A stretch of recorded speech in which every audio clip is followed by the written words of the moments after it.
At this time, we will reconvene our SACE meeting and move forward in our agenda.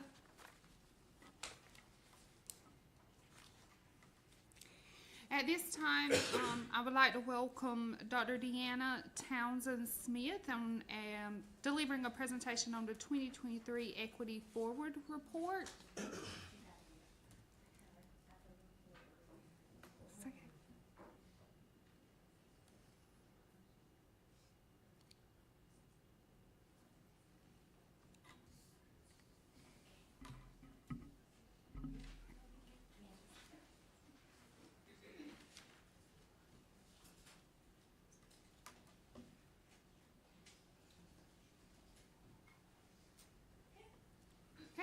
So at this time, we're going to go ahead and bring forward Ms. Candice Rebels, who's the Indian Education Coordinator for the Cumberland County Office of Indian Ed, to deliver a Title VI program presentation. Welcome, Ms. Rebels.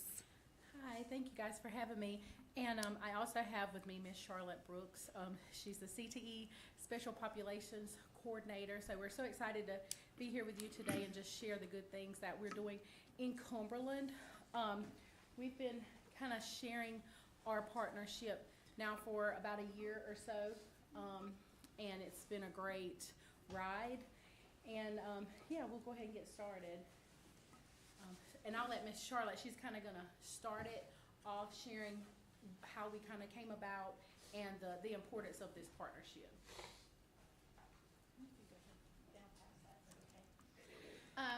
So yes, I'm part of Career and Technical Education, and with part of that, of course, we have different performance indicators and data assessment points that we have to keep track of for our CTE. And going through that, when we were looking and looking at some of our data for our local plan needs assessment, we saw that our Indian education, there was a gap in there. And so we said we need to reach out to our Indian Education Department and see what we could do to help with that. So we were identifying those goals that were in our local plan and then reaching out to our different stakeholders, and one of those being our Indian Ed. So as you can see, that's what we did. We looked at our local plan. We saw that we had these gaps. The students were not being as successful as some of our other white students, our African American students, our Asian students. And so we were identifying those areas of greatest areas we thought we could do some greatest improvement. So we came across, and with CTE, we have to identify our special population students, and so those are set by DPI. But we in Cumberland County, we decided to add our Native American students as one of our special pops areas that we were included in following and tracking.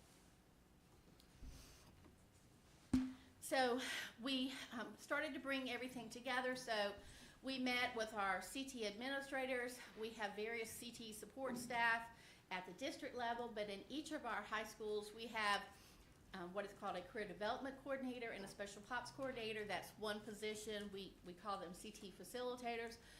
We brought them together within our monthly meetings, and then we met with our Indian Education Department to see what we could do.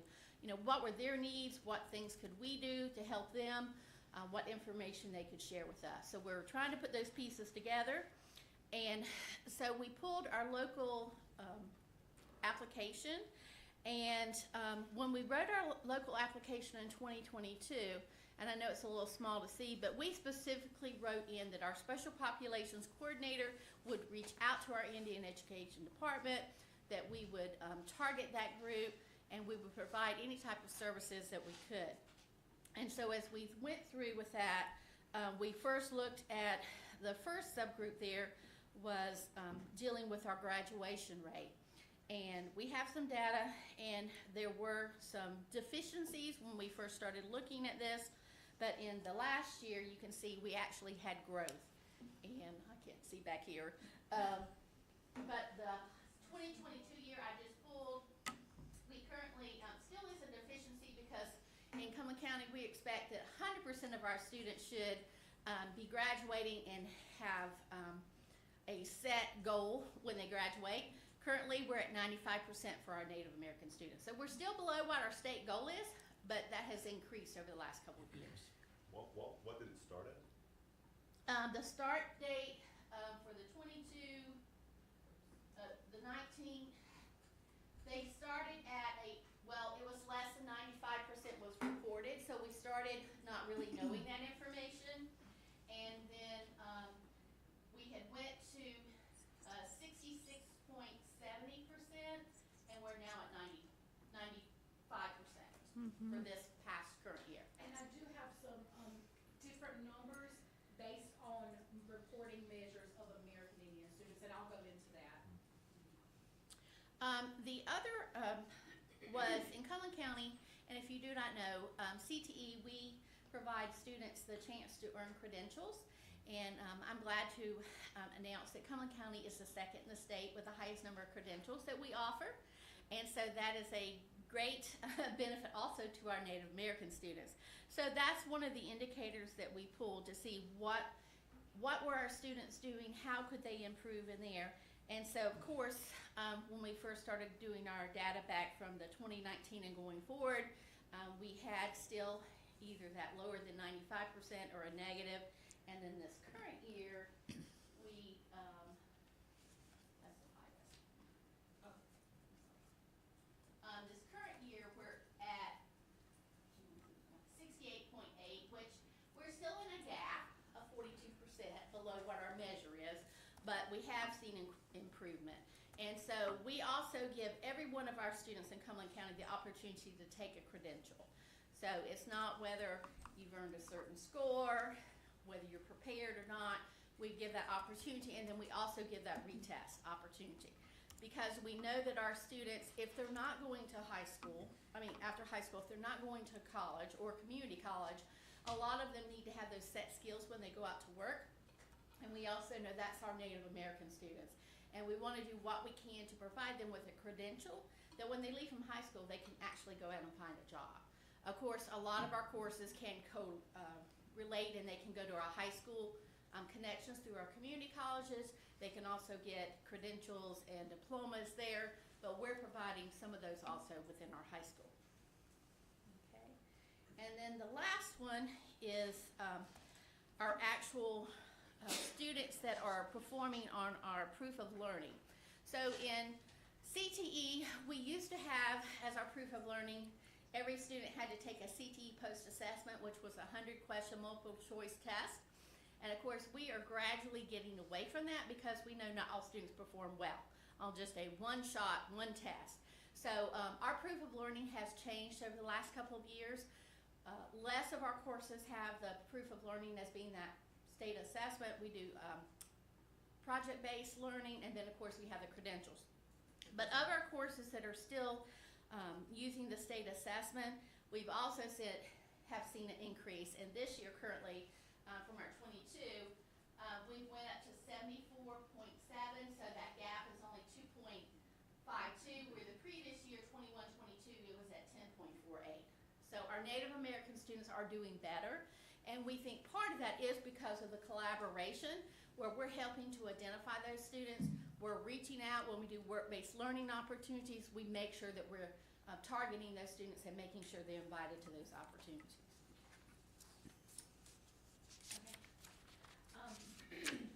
So as you can see, this partnership has just made a world of a difference for our students, and we're only about a year or so into it. I can't wait to see where we go with this. I just know that I can't do this alone. I can't, and my staff can't increase these numbers alone, and I'm so thankful that they reached out to us. That's the key piece, and that's why this slide, when I presented this to our financial department and the Board of Education, I started out with our goals are your priorities. What you focus on, that's what our goals are. And our successes are your outcomes. Our students are in your numbers, and you need to know that we're gonna work together. And they saw that. They saw that there's a gap in our American Indian students, and they're affecting CTE numbers. So how do we increase CTE numbers? We go to who can influence those students, which is Indian education. And that I would speak that for any department, whatever department, whether it's EC or any population of students. We're talking about working with the social work coordinators. Any of those departments, we have to work together. And so this is just some of our focuses is obviously culture, community, our students, and collaboration. Without collaboration, none of the other things would be successful. And we have the same goals as Indian Education. Our same goals are the goals that reflect Cumberland County schools. Just a little bit about Cumberland County schools. We're about a little over 49,000 students. About 1,100 of those students are our Indian Education identified students. 89 schools. We have 35 nations represented. And our grant focus, parent engagement, we've seen an increase in that, community engagement, college career readiness, which is where CTE comes in, and that academic achievement, mental health support. We have a school counselor and a school social worker on our staff. So we decided to use the funds and to ask for support from the school board. So some of those are allocated under different departments. They're not under Indian Ed, but they're allocated to Indian Ed. So I don't use some of our grant funds to support some of those positions, but the school board thought it to be important enough to say, okay, we're gonna allot you a social worker and a counselor that is just for our students. So that's another example of our collaboration that our school board sees the need. And then obviously our graduation dropout rate, we focus heavily on that, attendance, and obviously cultural awareness and identity. And there's just some examples of what we do with our cultural education. This past year we held an exhibition powwow for American Indian Heritage Month, and we focused on 4th grade. We went to the Crown. I don't know if anybody's familiar with the Crown Center in Fayetteville, and we packed it out with 3,500 4th graders, and it was an amazing time. I opened it up to different drum groups to come and different dancers, and they just showed up and showed out, and it was a beautiful time for our students to really see and be immersed in that culture. Some of them have never been to a powwow or experienced a powwow, and some of our CCS students participated in the powwow and got to show off for their friends and their peers, and it was a great experience. Some other cultural education, we do craft nights and culture nights. We host a feather ceremony, and that'll be the 3rd annual feather ceremony this year. That is heavily supported by the school board, by our superintendent. He asked about it, he wants updates about it. Yeah, so that's just really helpful to know that we have that support backing us. So Fayetteville Technical Community College is a great resource in our community, and we made field trips possible through CTE. We partnered with those facilitators, the CTE facilitators at the high schools, to advertise, to recruit students, and then we took them on a field trip to Fayetteville Tech. We did a lot of hands-on learning. We went to the architectural department. We went to the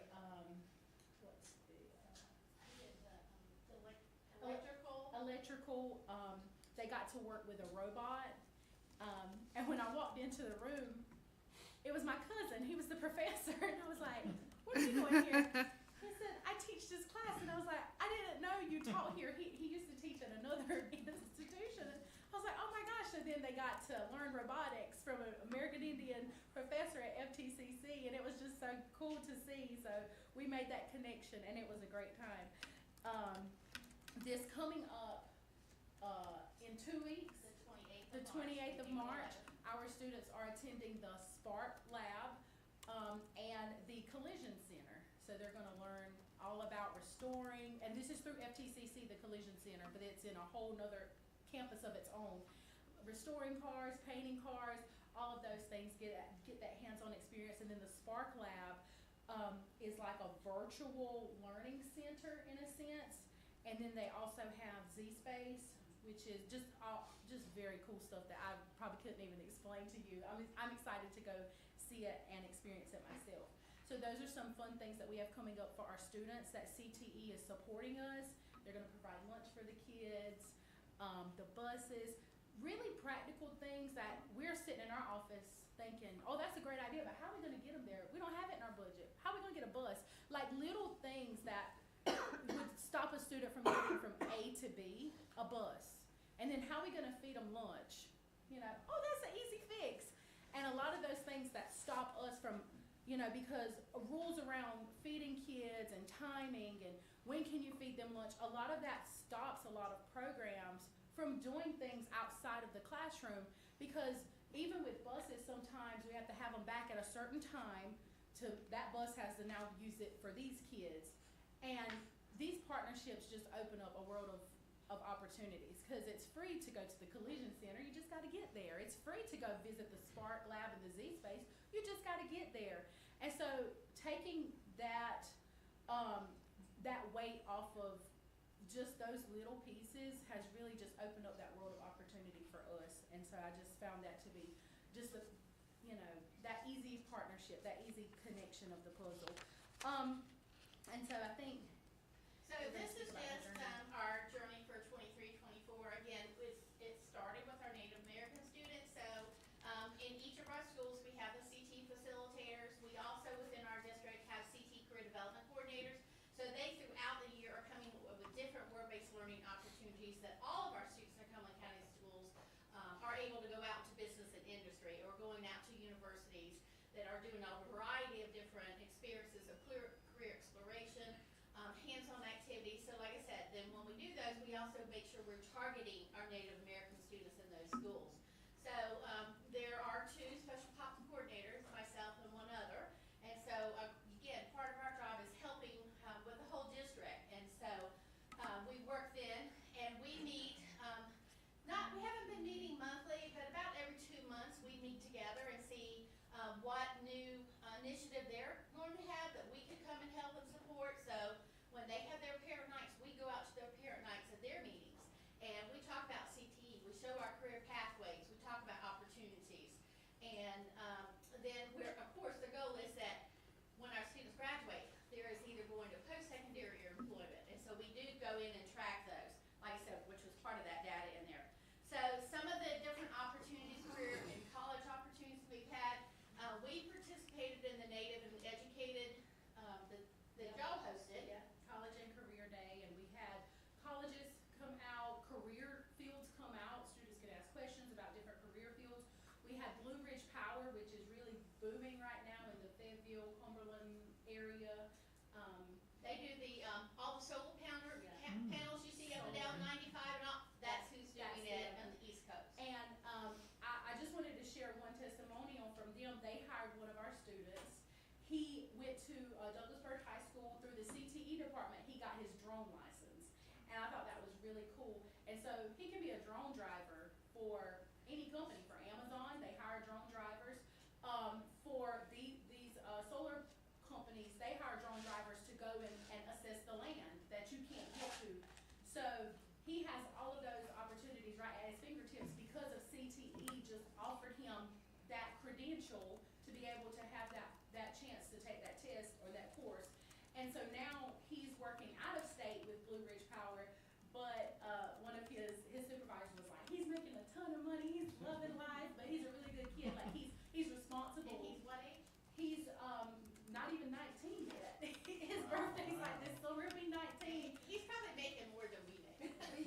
Yeah, so he's making like 20 plus some 25 or more dollars an hour, probably close to 30 now, and getting per diem. And I'm just like, wow, like this is such a great testimony of what a simple partnership did for our students, just making that available to them. And someone seeing him in the school and just recognizing that, not just Indian people, but people who see them as students in their program that can bring something to the table. It's what, go ahead. What's the name of that company again? Blue Ridge Power. Blue Ridge. Yeah, Blue Ridge Power. It kind of reminds me of, you know how, like, it's one thing for your mama to say, oh, I love you, you look good today, but when somebody else that, you know, isn't a part of your family or your circle, you're like, okay. Like, so that really is a boost of confidence for our students that I just think is so important. And just some, an example of some other ones is the career deck. It's our career pathway Career fair. pathway We just fair. hosted that, so we had over 100 different business industry. We mainly don't do as a college fair. We're trying to get opportunities for students to see what are careers out there that they don't normally see, because you know most of the time students only know what their parent, their relative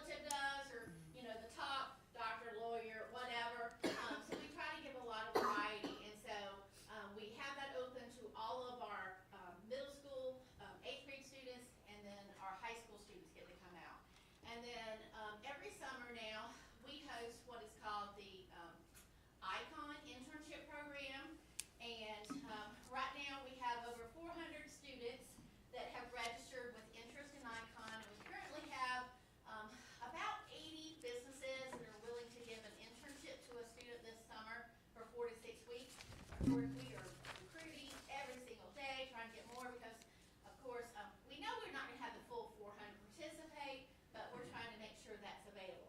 So that was one thing that I said, well, I need to reach out and see, because we looked last year, we know we have some of our students that are exceptional children program, but I went to, last year we didn't have any Native American students that participated, that did ICON.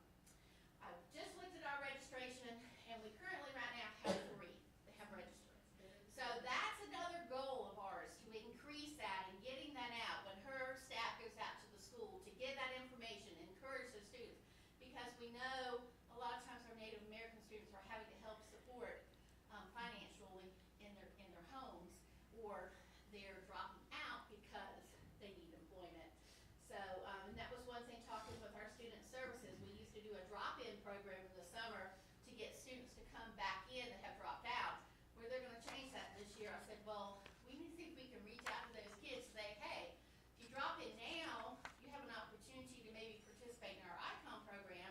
So whether they're Native American students or other of our students that are dropping out, which we know that, again, that's a high percentage of our Native American students, compared to other of our demographics. So, but we try to encourage that. The students get career experience, they make connections, they get paid. Like I said, those connections like with Blue Ridge, we have a lot of times our business and industries, once the students go through the ICON program, they will extend employment for the summer or offer them jobs after graduation. And so I was just excited to hear, because we pushed it last year, but, you know, students and work in the summer, and they don't see the importance of it, but to see that, okay, we have 3 students, I have 2 that are signing up, so we're working on it, possibly 5 students. If those 5 students till, you know, each till 1 student, we're gonna double our numbers each year with those students, participating in that ICON internship, which is a really great, exposure for our students. So just, some successes that we've already covered, our student testimonials, the drone student, we have another student, she, because of the FTCC tour, she went to FTCC, and, she is doing an applied science, and then hopefully gonna enroll in the nursing program. And another student, she is doing the, what is it with the hair and the nails? The cosmetology, and there's an add-on certificate where you can do esthetician and all of those things. So our students are pursuing their dreams and their career goals, just because of these opportunities. And we've seen increased student involvement, as you can see, students enrolling in ICON. More students are applying for scholarships and learning about scholarships, coming to our parent nights, as well as parents are coming to our parent nights. We've seen increased parent engagement. Parents are asking, oh, I heard about that certificate that my student can get for this. How do they do that? Where before they didn't even know about all the certificates and credentials that a student can earn right in high school. So to talk about that graduation rate, currently from the 2023 report, at the beginning of the year, it was at 80%, and that's up from the 2019 report, that was 72%. And so how we report our numbers, in Power School, if you just pull up American Indian students, you're gonna miss about 30%. You're gonna pull up about 70% of our students who are listed as American Indian. But in Power School, which is an issue, is a lot of our students are mixed race, so then they're checked under multi-race. But they have a 506 number on their birth certificate that says they're American Indian, or their parent or their grandparent, because that's as far back as we can report. So when they were pulling up numbers, they were a little skewed, and so that was part of our partnership to say, hey, you're missing about 34% of your students because these are true American Indian students. This is what the county truly looks like. So that's an important conversation that we've been having, and we have that with not just CTE, but with all of our departments. You know. And just knowing that there was actually information out there and how to go and pull that helped us, because we were just going by what the ethnicity or the race was pulling up. Like I said, we were missing those till we found out they actually had the number. So now we're able, all of our facilitators know how to go out and pull that number to actually identify those within their school. Yeah, our students have a 506 number. I know some departments don't, but we assign all of our students a 506 number in Power School, so then you can easily pull it. Every school knows how to do that now as we've train them so that they're not missing any of our students. So, thank you guys. If you have any questions or inspirations you guys want to share with us, we appreciate you having us today. Are there any questions, comments for Ms. Rebels? I just want to share some highlights of excitement. I was taking all these notes over here, and we have been really having intentional conversations about tribal consultation and meaningful collaboration.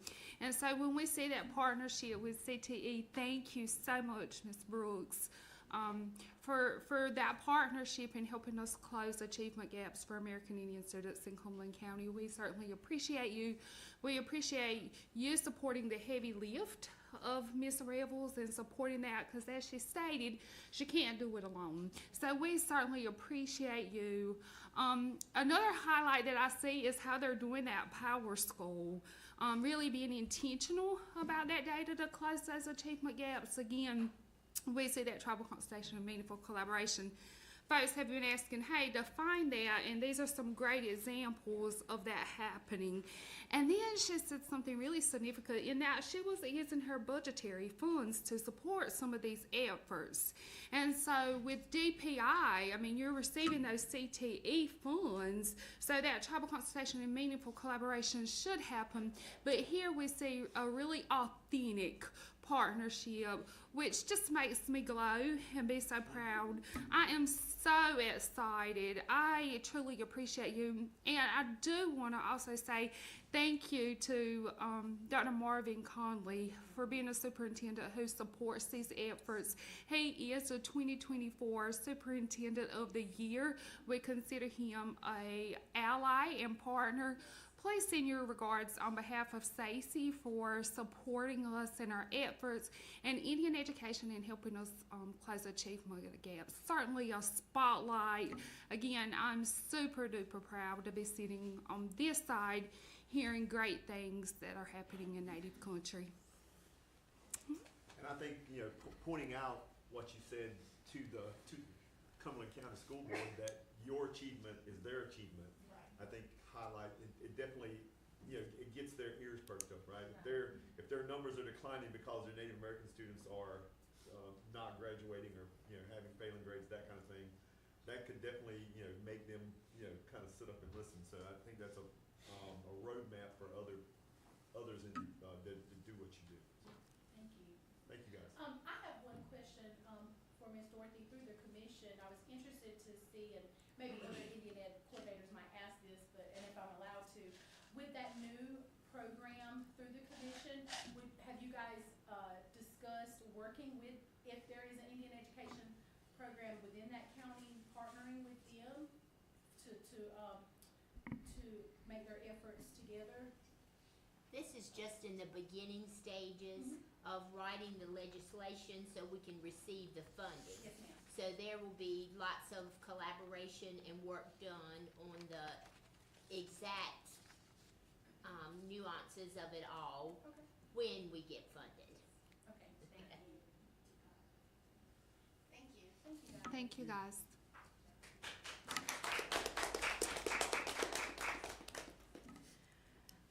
Next on our agenda, we have Dr. Deanna Townsend Smith, who is the Senior Director for the Dudley Flood Center for Educational Equity and Opportunity, presenting the 2023 Equity Forward Report.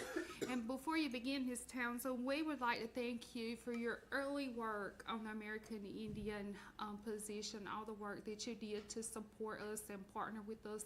We truly appreciate it. Thank you indeed. Thank you for having me today and for allowing me to support in my prior role. This work is near and dear to my heart, so I enjoy being here with you today. So, as stated, have moved from my state board seat to run the Dudley Flood Center for Educational Equity and Opportunity. The words of the center is a lot. That's because the work is large and it is a lot of work.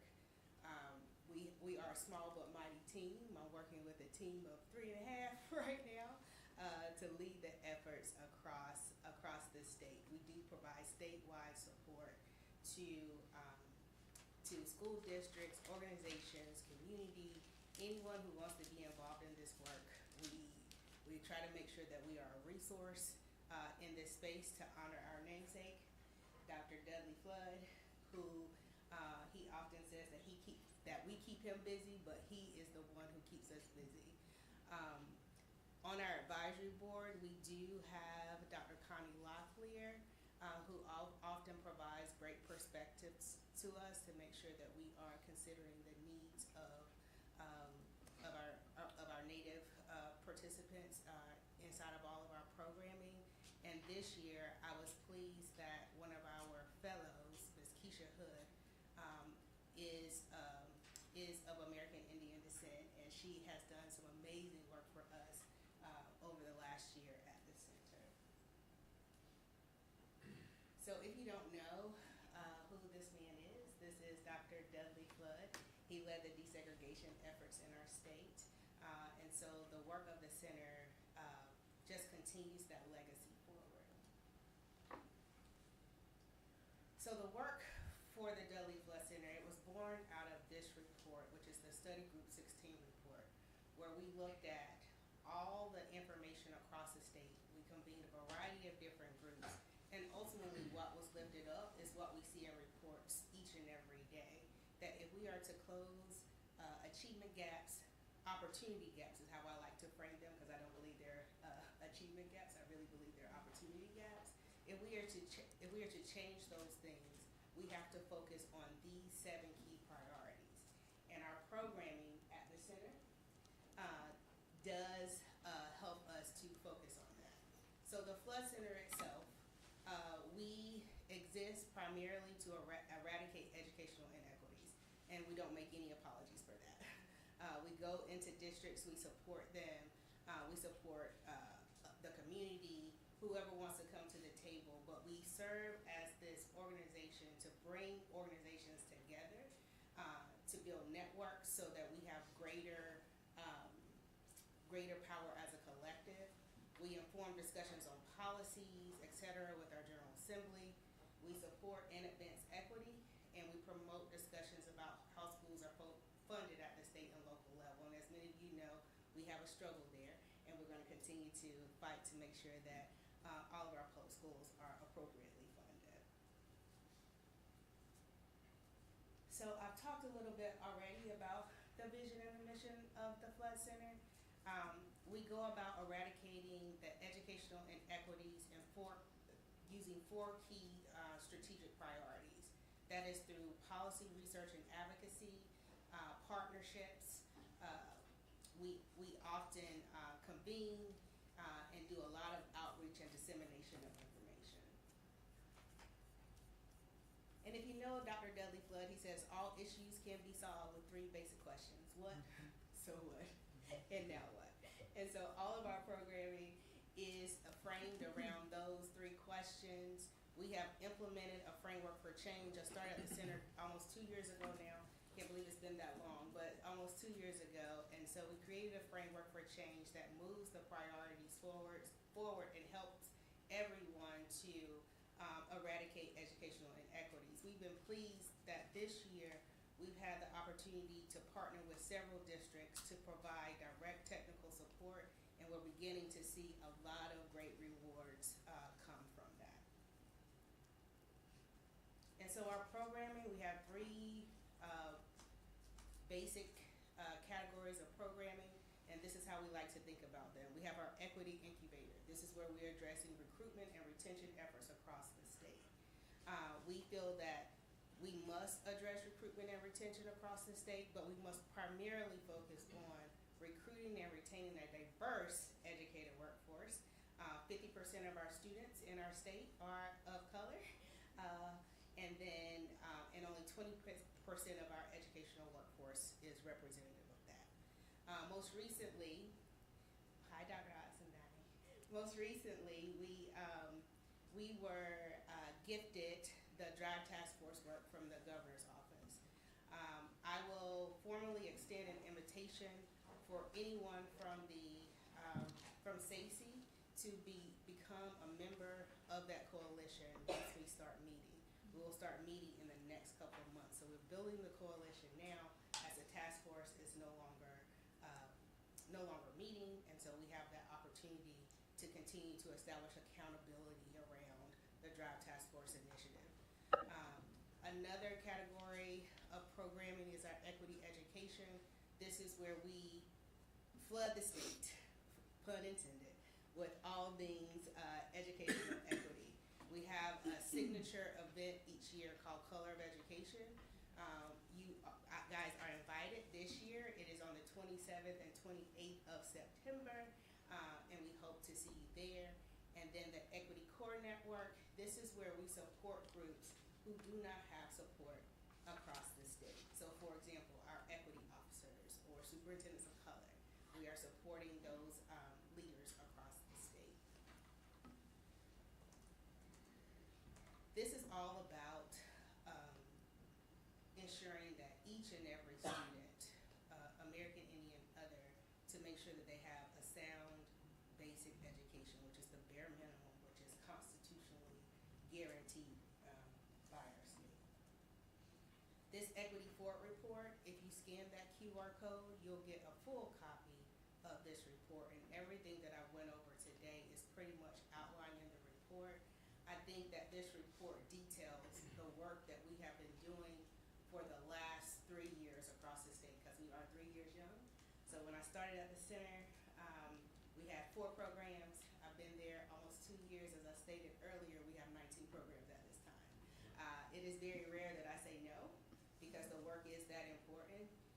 It is my philosophy that we must find the resources to provide the support, and so that is what we aim to do each and every day. And I'll leave these reports with Dr. Silver, so like these are actual physical copies of the report, but everyone can have access by scanning the QR code. Talked about Code of Education. Yes, I just had some assistance. Olivia Oxendine with my computer in room 313. I was able to log on to this meeting, but now I don't hear anything. I'm wondering if this computer even has a speaker.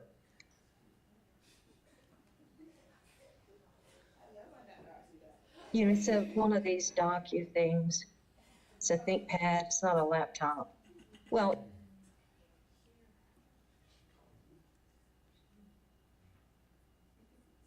No, you're fine. You're fine. Deanna used to. I am.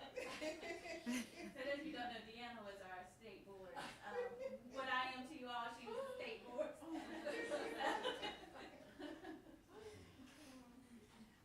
I've included here for you, and hopefully you received a copy of this PowerPoint presentation, ways to stay engaged with the Flood Center. Just know that I said at the beginning that this work, the work that you guys lead and oversee, is near and dear to my heart. If you don't know anything about me, I'm a Robeson County girl. And so I grew up in Robeson County, and my grandmother was Lumbee, so this work is near and dear to me. So I want to make sure that we do everything to eradicate educational inequities across the state. These are other ways to stay involved. You can like us on Twitter. I can't say X yet, but you can like us on Twitter. Facebook, and Instagram. Those are all ways to stay involved with the Flood Center. So I offer an opportunity for you now to ask any questions that you may have about the Dudley Flood Center, about how you want to partner in this work, because we are better together, and through collective we can achieve so much more. So this is an opportunity to engage in conversation, ask questions. Are there any questions for Dr. Townsend? Thank you, Dr. Townsend Smith, for being here today. My name is Stephen Bell. I'm from Guilford County. I attended y'all's Color of Ed Summit last year, so I definitely want to echo what you said. High key recommend attending this year if you can. Was one of those conferences that I felt I left feeling both empowered and excited, but also having some strategies and ideas as well. So appreciate the work that y'all are doing. Thank you. Yeah, my thing with Color of Ed, the first year that I hosted it, I was like, we didn't get to the action part. And so every year now, that's part of the goal, is to ensure like everybody leaves with commitment, strategies, and something to do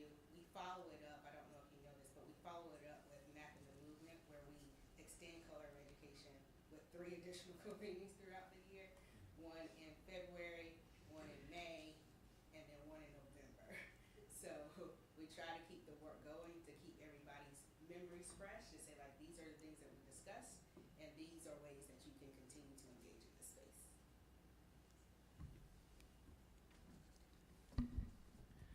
Thank you again, Dr. Smith, for coming. I'm Jeremiah Moore.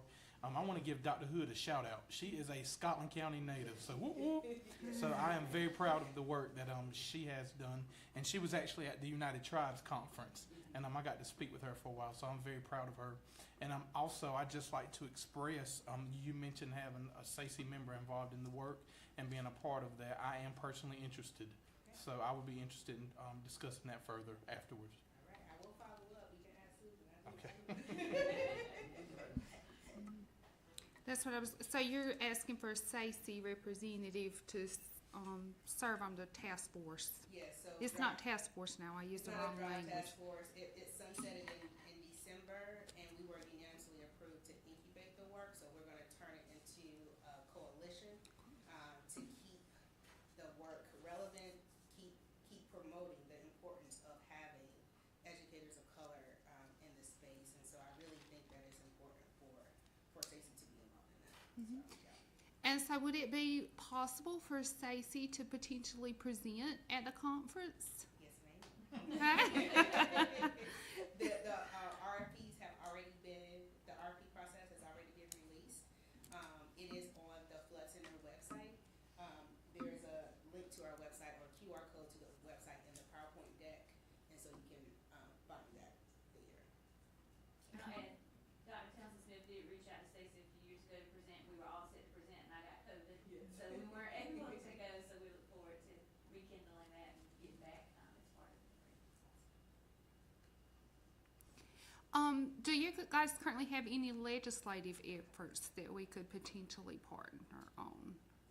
I think the biggest legislative efforts are gonna come when we're talking about the recruitment and retention efforts, and how we can better provide alternate pathways and do a variety of different ways to make sure that educators have different pathways to enter the profession, so that we can build that pipeline that we need for our state.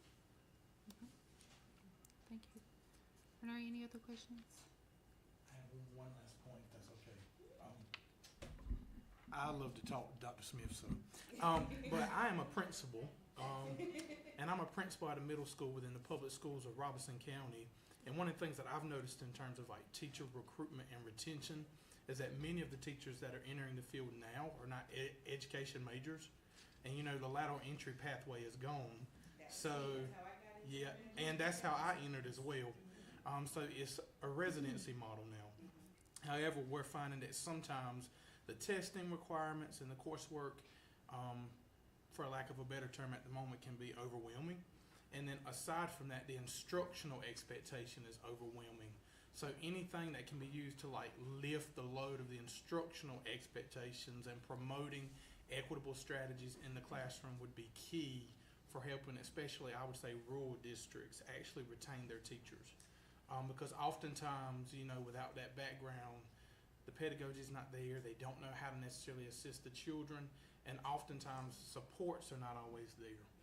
So I would just feel like some sort of support from like an instructional leadership capacity would be key in retaining teachers, and I would like to support that work. And also say that that's something that will help our school systems keep teachers, is how do I support them instructionally with equitable strategies. So that's really important. We totally agree, and you're speaking my language all day. Like, so earlier I highlighted that we've been supporting some districts who wanted to engage in exactly what you're saying. For us to come in to provide direct support around like culturally relevant pedagogy, what that's all about. Looking at standard 2 of professional teaching standards, and lifting up like how this is actually done, what it looks like in practice. Laying a historical path and saying like, these things aren't just happening today, they happened in the past, but there is a path forward if we engage in a systematic way to change systems and change how we actually think, eliminate our biases in this space. And what we have been pleased to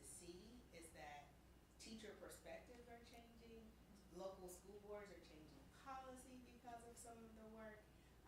So that's why I gotta grow my my team capacity so that we can be in more districts. So I totally agree with you all that.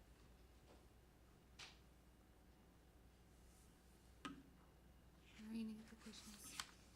Well, thank you, Dr. Townsend Smith for joining us and being a partner to SACE. We appreciate all your hard work and your dedication to this work. Thank you. Thank you for having me today. Anytime you need anything, please reach out, and I will be reaching out to you guys as well. Thank you so much. Yeah, we look forward to continued collaboration.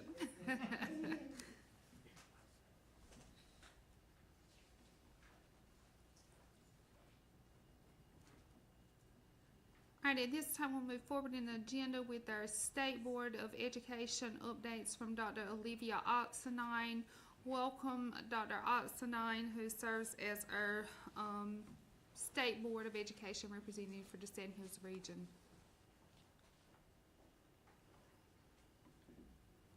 Good afternoon, everyone. Can everyone hear me? Yes, ma'am. I've got myself off the so I've had tremendous technology problems in the last 20, 30 minutes. I've got to go over to Jewett group next door and give them a trophy because they managed to get me on. It was a miracle. So anyway, it's good to be with you this afternoon. I'm sorry that I could not be in person. We have a department meeting here at Pembroke, and I had a portion on the agenda, so I needed to be in place for that. My update is going to be rather brief. I want to, and I'm sure that you have had your presentation by Dr. Mullinex, and I'm so sorry that I wasn't there to hear that. I did get an update, kind of an abbreviated version of, not of the presentation, but it's her. I saw her agenda, and I hope everyone is feeling good about that position. And as you know, there was a lot of hard work that went into the possibility, more like a probability now. I don't know what she shared with you about the posting of the job, but it should be ready very soon. And just to encourage anyone you know, American Indian professionals out there that you know personally, professionally, them to apply for the position. And we hope to have, I'm not going to make any promises on when that position will be, in person, and ready to go, probably, I would say sometime by the next 8 weeks. Just encourage qualified individuals who have their skills and the dispositions and the background to fill the expectation job description. So the one thing I want to make you aware of may have pertinent to you is that about a year ago, a little bit over a year ago, the Department of Community approved a framework, and the Department of Community and the Department of Public Instruction, it had its own organization, its own time. So they approved a framework a year ago. Dr. Oxenine, we're here. Yes. I'm sorry to interrupt you. Your connection is not great. Okay. We could kind of figure it out at one point, but it seems to be worsening. Okay. We're hearing like every other word. Good grief. Can you hear me now? We can hear you now.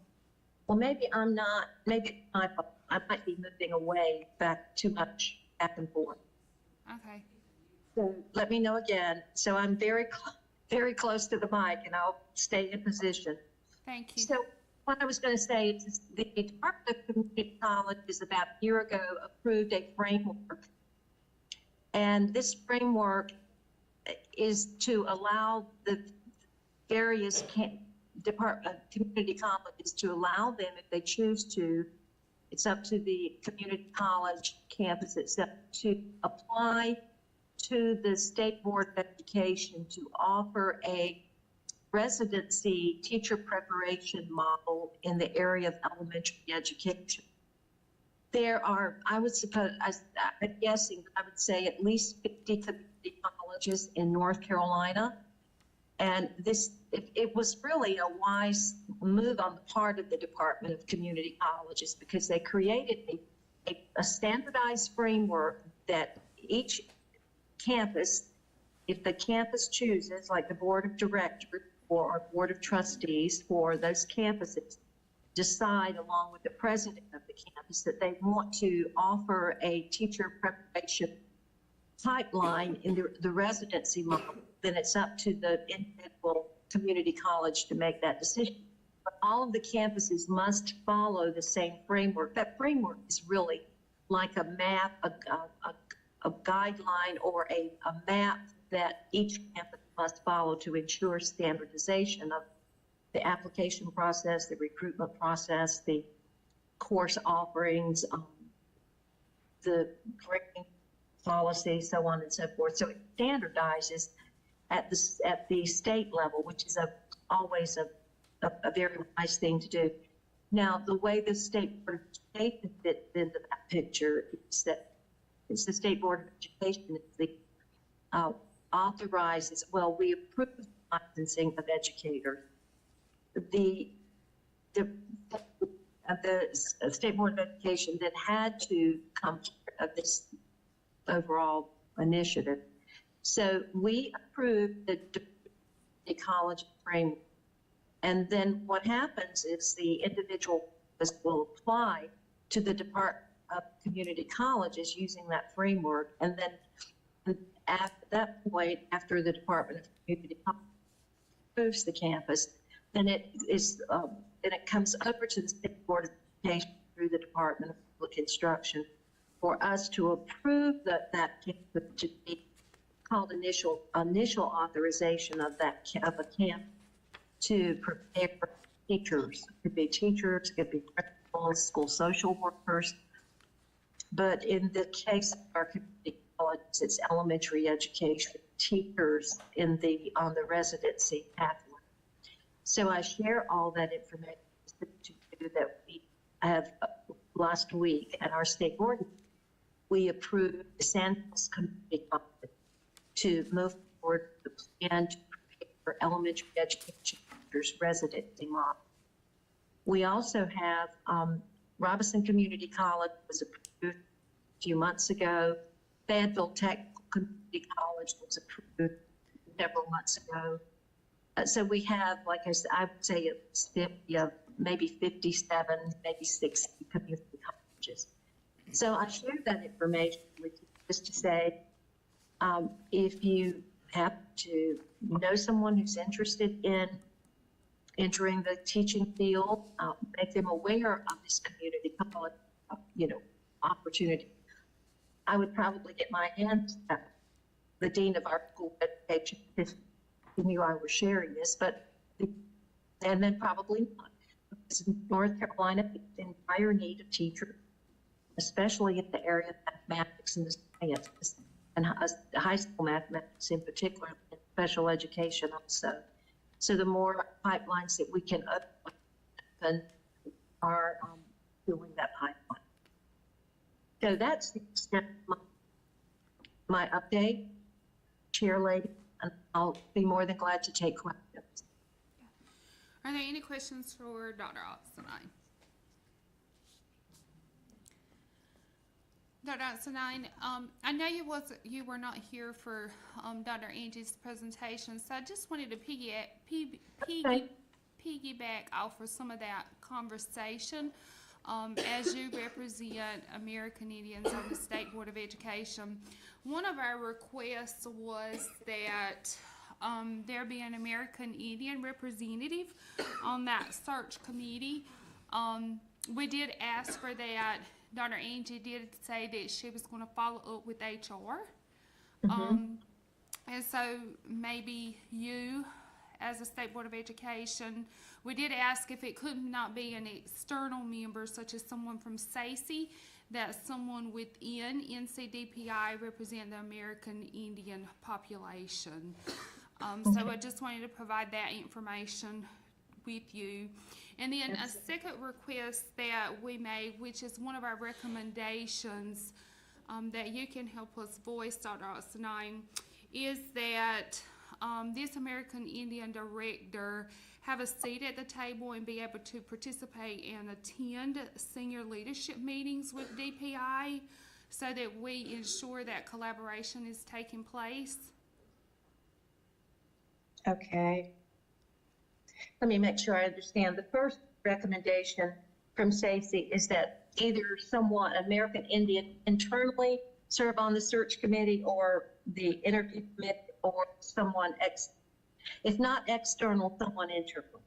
Yes, if not one of the SACE members, because she was classifying SACE members as external, then we did a request for someone within DPI who represents the American Indian population. All right, very good. And I know there probably are some regulations around that out of HR, but the request will certainly go forward, and we will, who knows, maybe they will. It's a worthy recommendation, I understand completely. Mm-hmm. So we can see if we can break through some barriers there. And the other recommendation was about once the person is hired, if that individual do want. That they would be able to attend senior leadership meetings. Okay.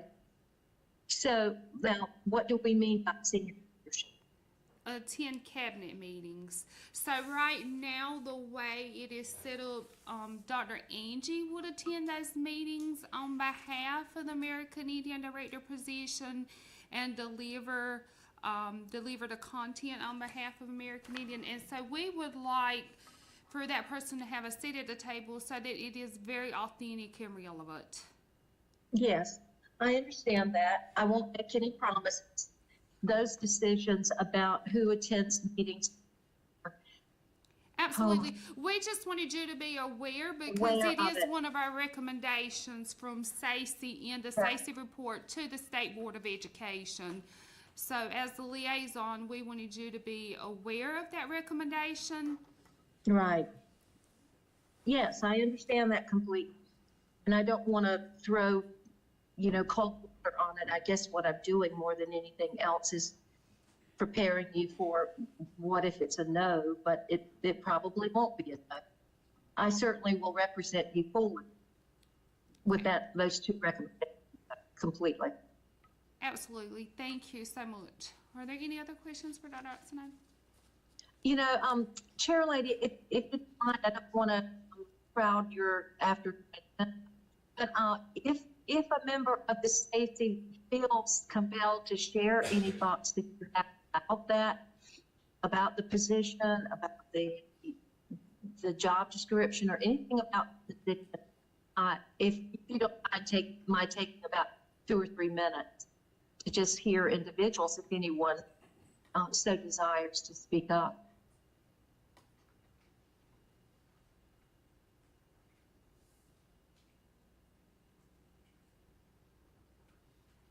Okay, I don't hear anyone. I hope it's not. Go ahead. Hope it's not.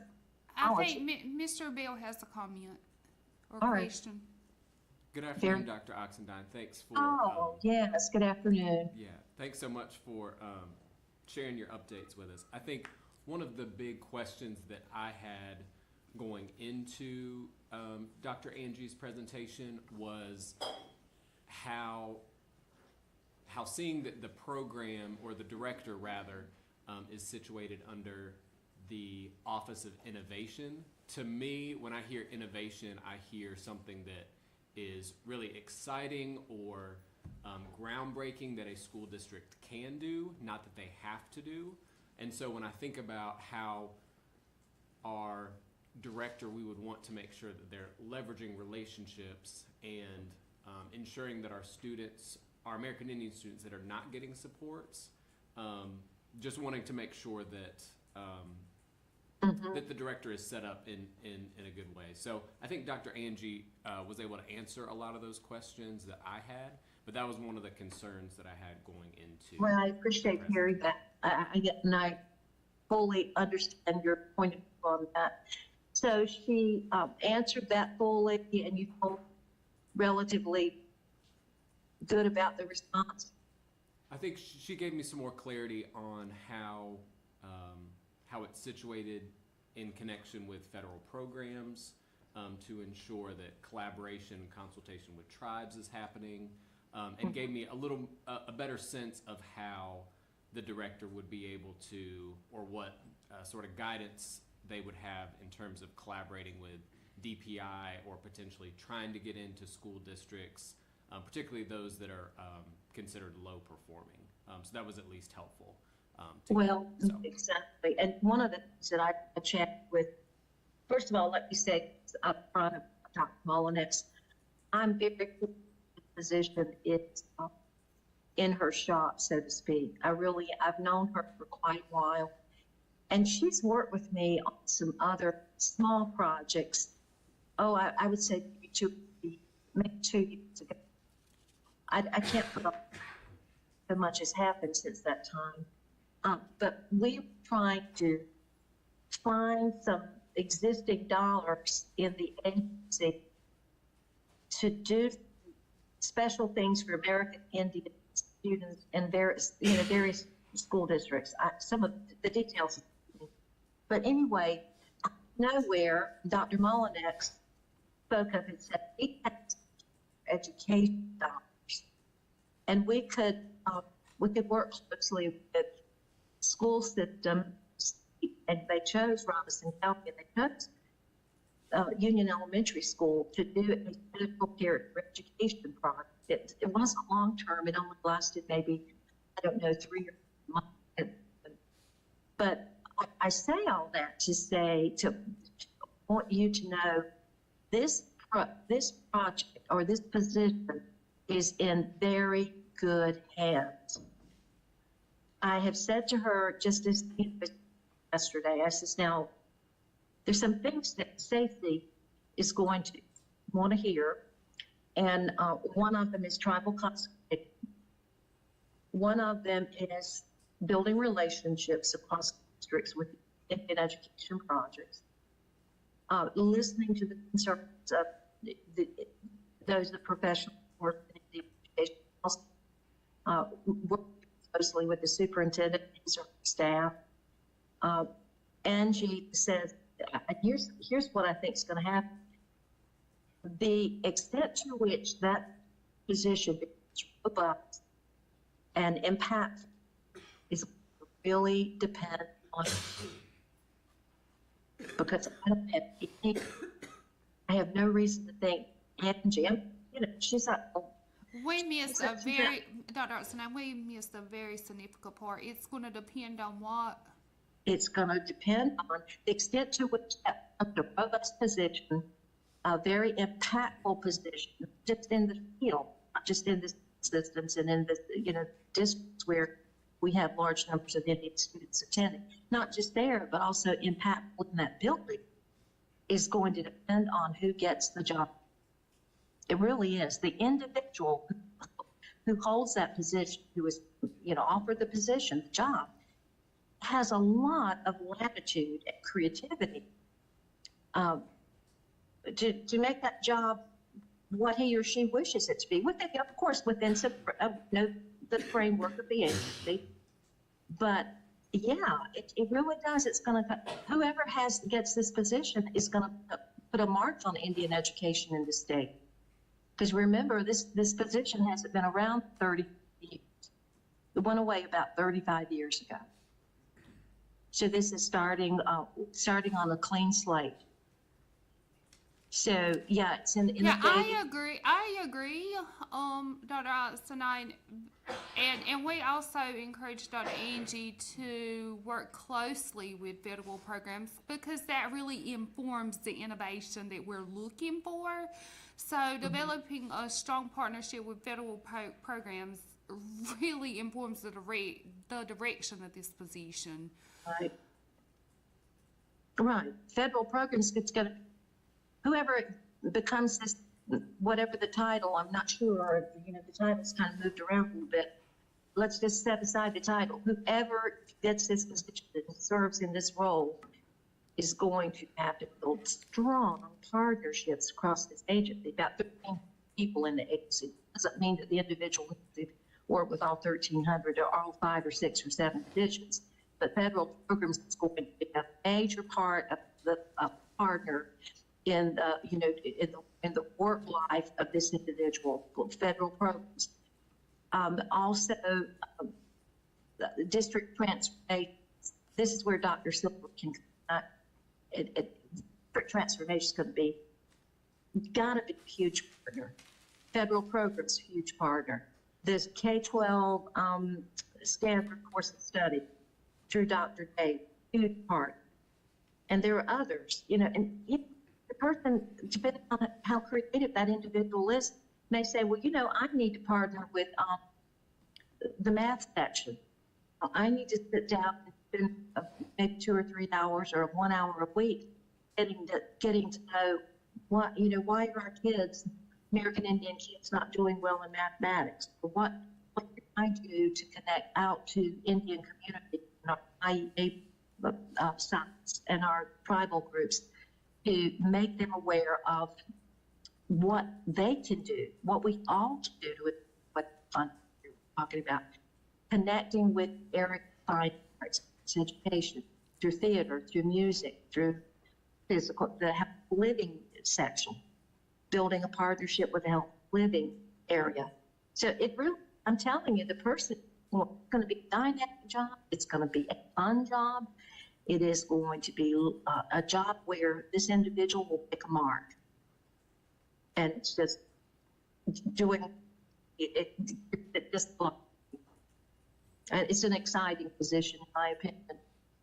Now, here's where the work's going to come in. It's not over. This is a budget item. By the way, is Representative, I don't see his name. He's not joining us today.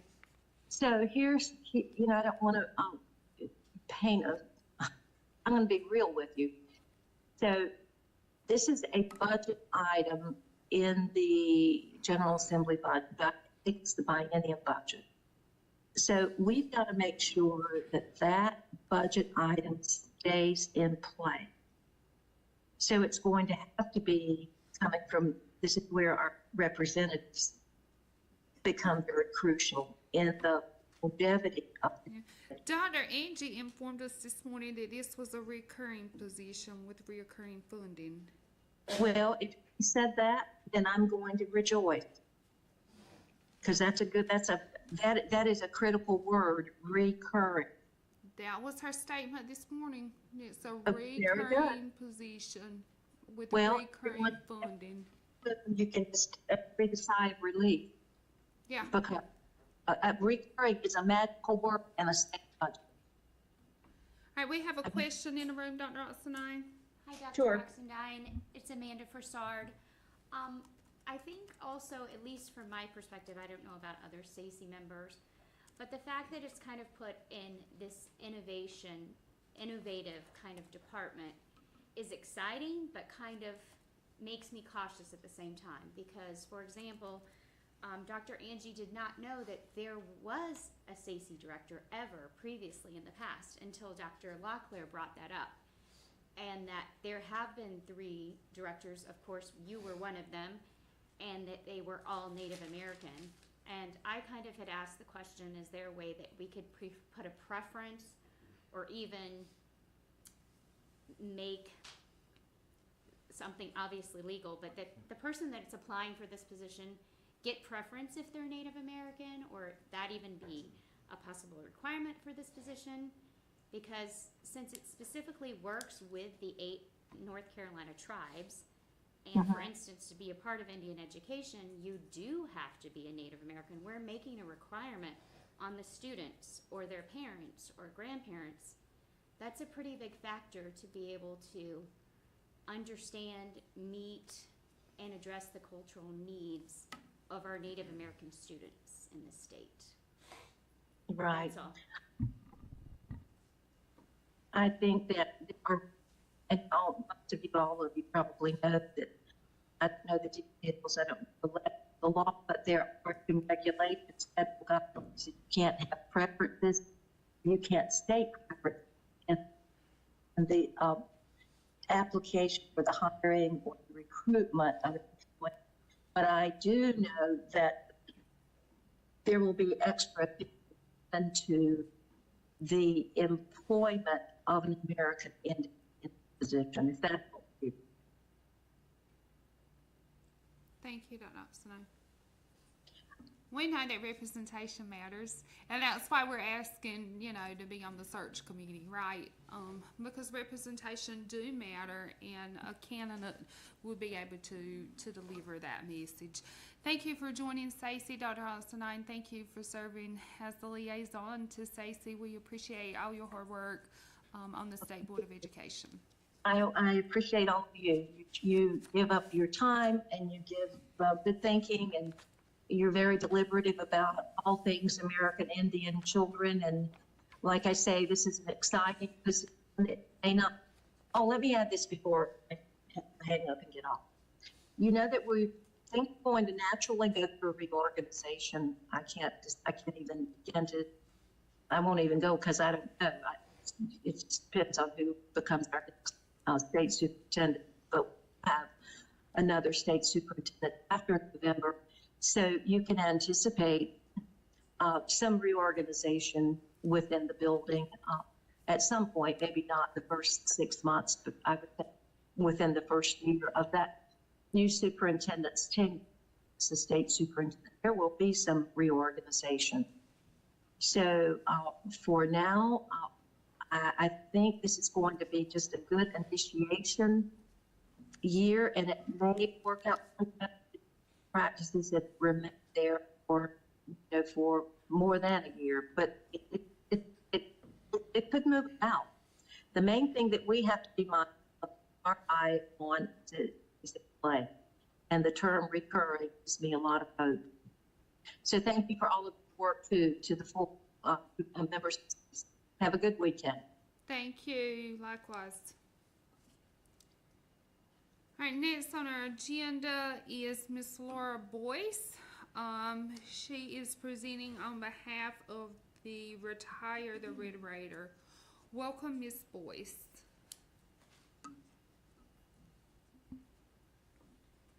Thank you so much, Chairwoman, for having me, and I really appreciate the opportunity to have gotten to meet many of the Stacey members over lunch. Again, thank you for having me. My name is Laura Boyce. We can go to the next slide. I'm sorry, we got a lot of animation and stuff, so I have some signaling. First off, I want to send the regrets of Becky Gaither, who was going to be here with me to co-present today, but unfortunately is ill, so she sends her regards, and hopefully she is feeling better soon. But she is a parent of 2 sons, one who attended South Point High School in Belmont, North Carolina, and is now in college, and another who is at Belmont Middle School and will be attending South Point High School in just about 1 year. And she is Native American herself and has been very involved in our group. Next slide. My name is Laura Boyce. I am a 2003 graduate of South Point High School in Belmont, North Carolina, Gaston County near Charlotte.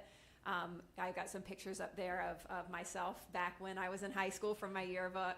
I'm also an educator, so I included a picture of myself with some of my students. I taught high school English and history and was a principal at the elementary and middle school level. Now I do education policy and advocacy work primarily. And I'm a mom of 2 boys, and honored to be here with you to talk about the issue of Native American mascots, which is something that we've been very involved with over the last coming up on 4 years as the Retire the Red Raider campaign. Next slide. Before I begin with sharing a little bit about our story, if the sound works, we'd love to share a short video just about some of the research and arguments around, no, you're totally fine, around Native American mascots. This is a video from PBS about the history of opposition to Native mascots.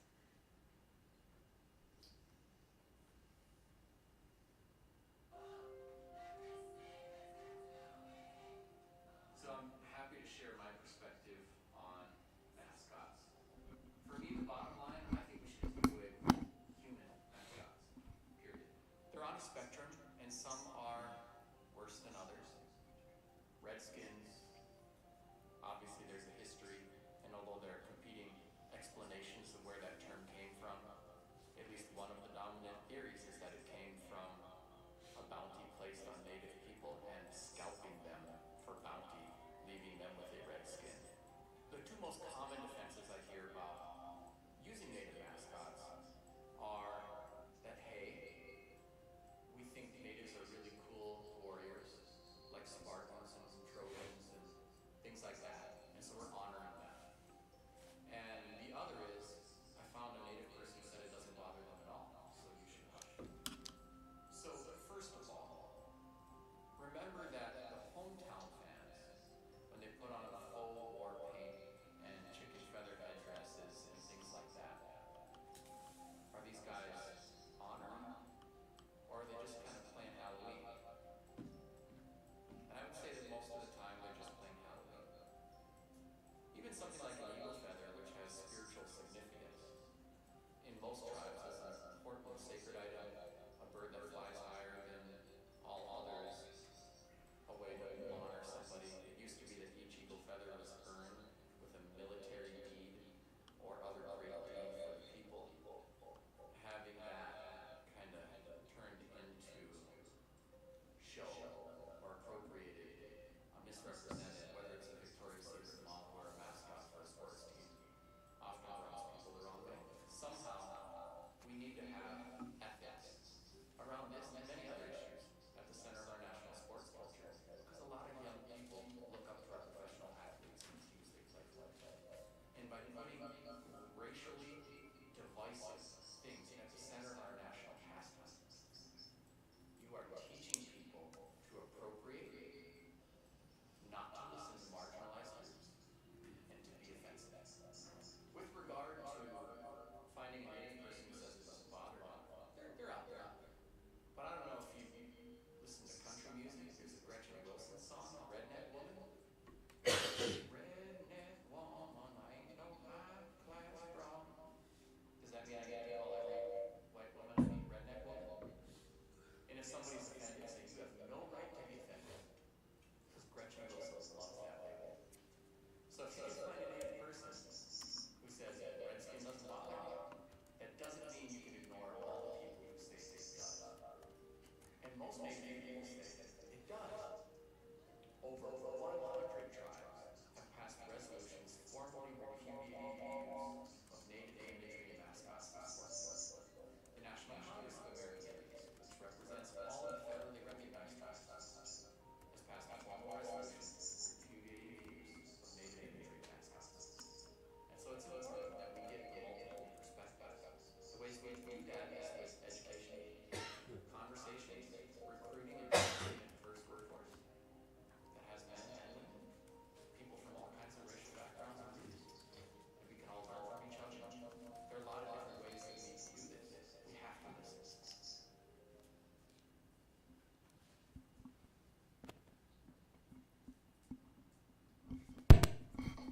Thank you.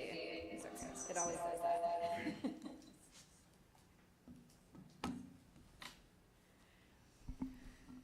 I also wanted to touch on, I think there's maybe an echo coming from the two computers together. Yeah. I wanted to touch on the research, which you're probably familiar with, on the harmful psychological effects of Native American mascots. Research has clearly demonstrated that Native mascots and imagery have harmful effects on Native youth, learning, achievement, and self-esteem. In fact, in 2005, the American Psychological Association called for the immediate retirement of all all American Indian mascots, symbols, images, and personalities by schools, colleges, universities, athletic teams, and organizations. This position was based on, quote, a growing body of social science literature that shows the harmful effects of racial stereotyping and inaccurate racial portrayals, including the particularly harmful effects of American Indian sports mascots on the social identity development and self-esteem of American Indian young people. And that research has only become more clear over the past 15 years since that recommendation. Specifically, research has shown that Native mascots and imagery establish an unwelcome and oftentimes hostile learning environment for Native students. It has a negative impact on the self-esteem of American Indian children by perpetuating stereotypes and disrespecting their spiritual beliefs. It's led to increased suicide rates, decreased academic achievement, which I was making connections to in some of the earlier presentations as we talked about opportunity and achievement gaps, and causes Native students to lower their expectations of future success. Mascots also have a harmful effect on white students. Specifically, they've been found to increase prejudicial attitudes and stereotypes. They've even been found to increase aggression and racism toward Native Americans.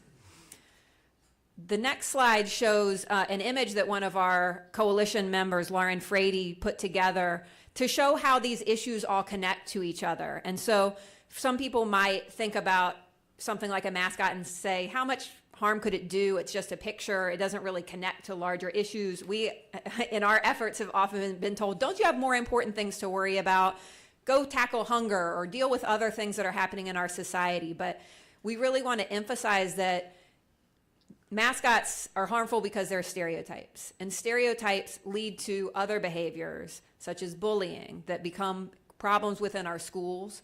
They affect how students see themselves, which then in turn affects how they conduct themselves and the types of lives they want to live. It ultimately contributes to other issues like MMIW and poverty, and all of these different issues are connected to each other. And so it's really important for us to think about how these mascots, while they may seem superficial, contribute to the overall learning environment within a school, and what kind of message are we sending to our students, both native and non-native, if we are putting a stereotype up on the wall and teaching them it's okay to think of an entire racial group based on this stereotype, which oftentimes has negative connotations. Next slide. Those are some of the objective reasons that we have found to oppose mascots, but we wanted to share a little bit more about our story in particular. Our efforts started in 2020 in Belmont, North Carolina. This was during the pandemic. If you remember, this was also the summer of racial reckoning following George Floyd's death. The immediate trigger was the graduation signs that you see on the slide for South Point High School, my alma mater, for the class of 2020, with the bright red Native American face. I grew up in Belmont, North Carolina, grew up around this mascot as a non-native person myself, and as a child, this mascot never bothered me. I had not been exposed to many Native Americans. This is a community that has under 1% Native Americans. I did not realize, because I'd never been told otherwise, that this could be an offensive mascot. But over time, I grew to cringe as I saw this. When I went to college and spent time and got to know Native Americans and also had conversations with others and shared my pride about my local hometown and their good football team, and would hear people say, that's really your mascot? That's kind of racist. It began my journey of reflection and learning a little bit more about the research. I started a petition. It turned out that there were a few other efforts that were all starting right around the same time by a number of different community members, both Native American and non-Native, to try to change this mascot, which seemed like it was long past due to be changed. So we started with a petition, and we moved on from there. Next slide. I want to just emphasize before we play the video that at South Point, it's really not just about the Red Raider name and logo. Having a racist mascot encourages all other kinds of cultural appropriation and offensive behavior from students and community members.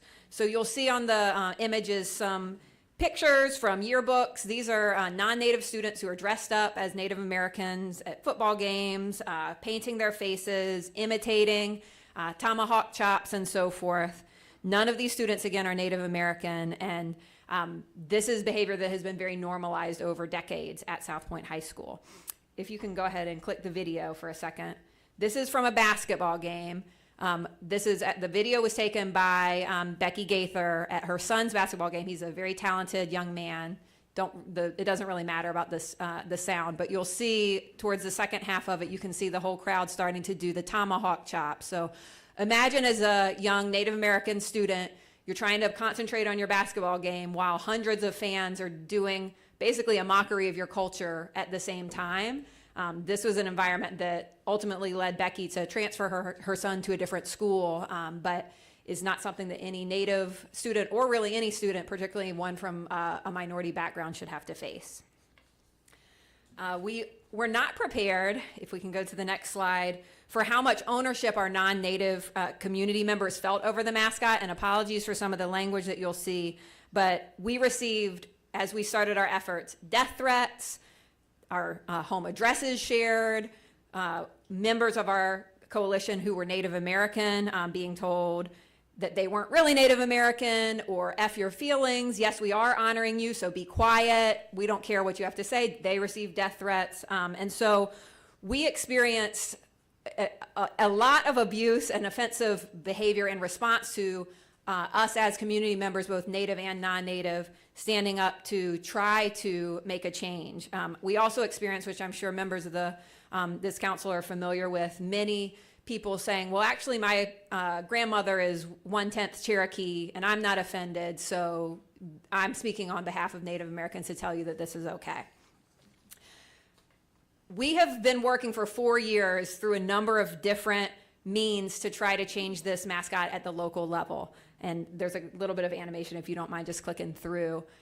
The petition has garnered almost 12,000 signatures. We've collected testimonials, both written and video, over 50. We've attended 30 plus school board meetings and spoken during public comment to our school board. We've held 5 protests and press conferences. We've had community members, students, teachers, parents, Native American leaders, the Lumbee Tribal Council, others come to speak and to share their perspectives. And throughout all of that time, our appeals have really fallen on deaf ears. We have not made progress at the local level. We've had a school board that has completely ignored us and claimed that it's not within their purview to change mascots, that that's up to the local school. The local school has said, actually, it's up to the school board to change the mascot. Meanwhile, none of them will have meetings with us to actually discuss it or put it on the agenda for discussion. Same with the superintendent. We are in the process of, we've just had a new superintendent installed, so we're hoping to make some headway there. But unfortunately, we have really tried a lot of things locally and have hit a bit of a brick wall. Next slide, please. Here are some more images and headlines from some of our efforts. You can see we've gotten local and even national press, including from NPR.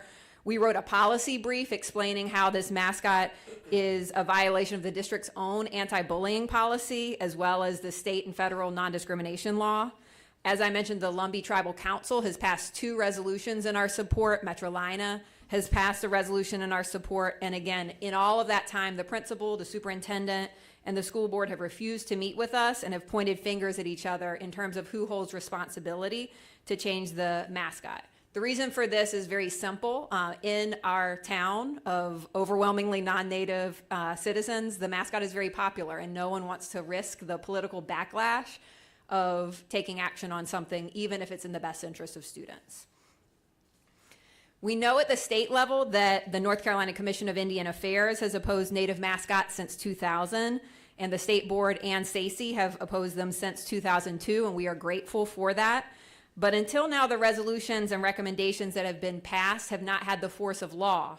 And since those groups took a position over 20 years ago, about half of North Carolina schools that had Native American mascots have retired them, but some schools like South Point have just ignored that guidance. It's become clear to us that some schools are never going to change their mascot without some state intervention. And that's why we're here today. You can click through the animation there to ask you, the members of SACY, for help. You've shown leadership on this issue for over 20 years, but unfortunately your recommendations have been ignored by those communities with the most entrenched offensive mascots. We are hoping to follow in the lead of other states. You'll see some that are up here on the slide that have moved at the state level to prohibit offensive Native American mascots. This is not the first time in North Carolina's history that if we leave an issue of racial justice to local communities, justice will be delayed and denied. In 1969, my home county, Gaston County, had to be forced by the United States Supreme Court to stop using racially discriminatory literacy tests to stop black voters from voting. And my hometown only integrated its high schools to create South Point in 1964, which was 10 years after Brown versus Board forced them to. And so now we need more state intervention to protect Native students and ensure that all students in North Carolina are not taught false and harmful stereotypes about Native people in their public schools. There are 8 states that have legal restrictions on Native mascots. Those are California, Colorado, Michigan, Nevada, Oregon, Washington State, New York, and Maine. Of those, 7 only allow use of mascots with the approval of a registered tribe, and Maine has completely banned these mascots with the support of local tribes. Thank you. So we are currently working with the North Carolina Commission of Indian Affairs to write and advance legislation to ban offensive Native American mascots. And we know that your group has had conversations about how to define offensive and whether to ban all mascots or whether to have any exceptions for those that are associated with local tribes. We recognize that there might be concerns about legislation that would, for example, prevent schools like UNC Pembroke or Cherokee High School from retaining their Native American mascots.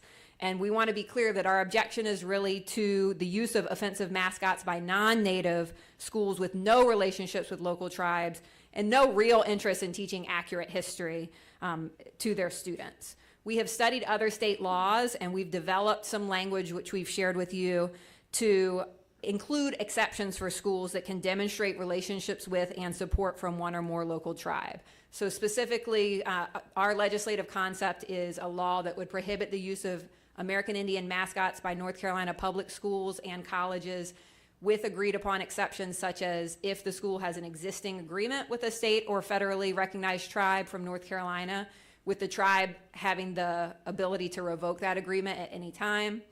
If the school is operated by a tribe or with the approval of a tribe or exists on a tribal reservation, or if the school develops a written agreement with a tribe which is approved by its governing body to use a mascot that is culturally affiliated with the tribe, if they also maintain a relationship that fosters goodwill, emphasizes education, supports a curriculum that teaches American Indian history, and encourages a positive cultural exchange.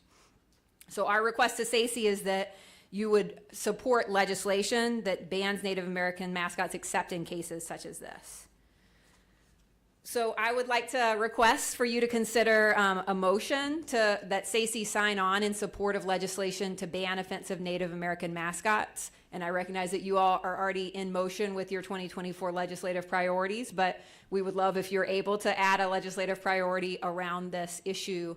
We would love your support. We are trying to figure out exactly the pathway forward with the commission's support, but recognizing that we still would need to actually draft legislation, identify a sponsor. We are hoping to connect with Representative Lowry and discuss this issue further.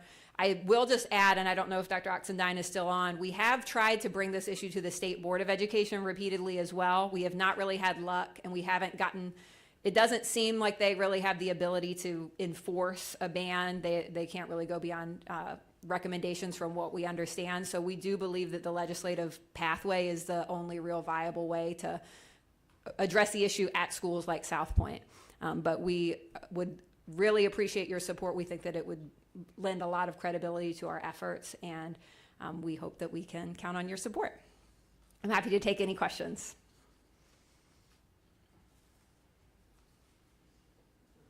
Are there any questions from Ms. Boyce?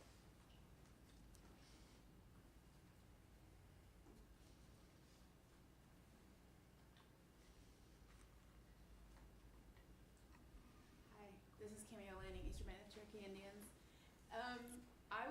Don't really have like a question, probably just a suggestion. You've included North Carolina Public Schools, which North Carolina also oversees charter schools, but there are private schools and other things that you might want to include in your legislation as well. Just consider that. But Thank you. I believe charter schools would be covered as public schools, but that's a good suggestion, and I think most other states have focused on public schools, but from my perspective, if it's permissible to regulate private schools in that way, I would love to.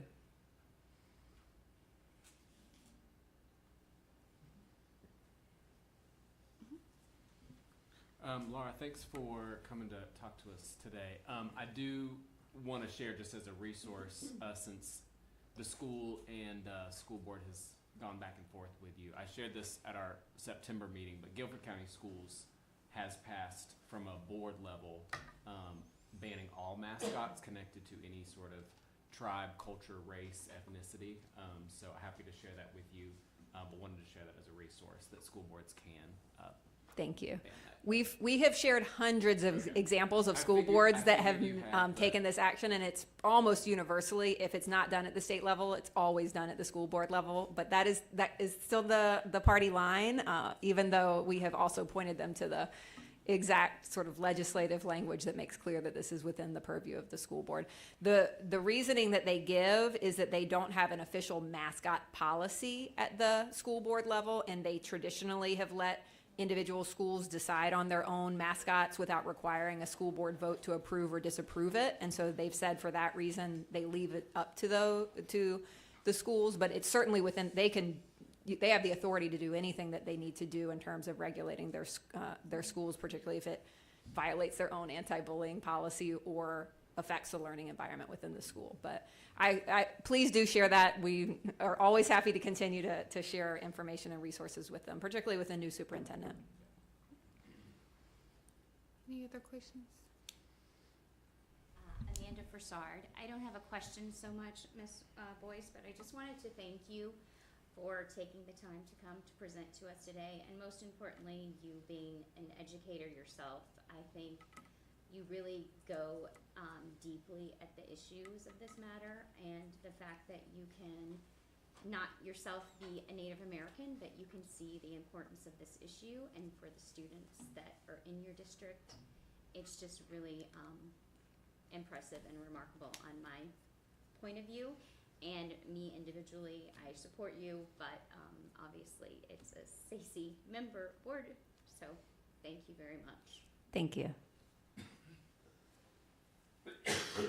Thank you, Ms. Boyce, for joining SACE and your commitment to this issue. Thank you again.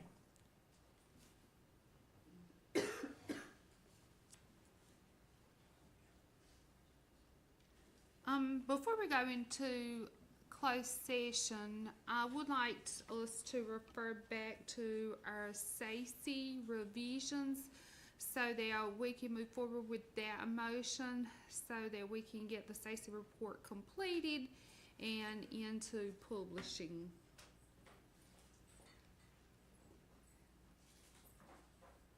So, several members have made suggested revisions. I'm sure someone will go through those. I did notice one of them that I put a comment on. Where can we put our comments or suggestions? It's linked in the agenda.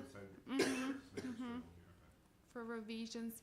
So if we could just get a motion to approve the SACE report based on revisions. Consuelo, when I wanted to add one picture, I wanted to add a picture of like her SACE members. When Superintendent Catherine Troy was here, didn't we take a picture with all members? If not, I would like to take a picture before we leave today to potentially add that, an updated picture of our SACE members. Or if somebody in the room took that picture. What was the time for that day? Yeah, there was. So I believe she took that photograph. Didn't Elena take it? Oh, okay. We'll look in the. Yeah, I thought, and that was the meeting that Superintendent Troy was here. But I think it was just new members. I thought it was just We did a group photo. Yeah, we did. Yep.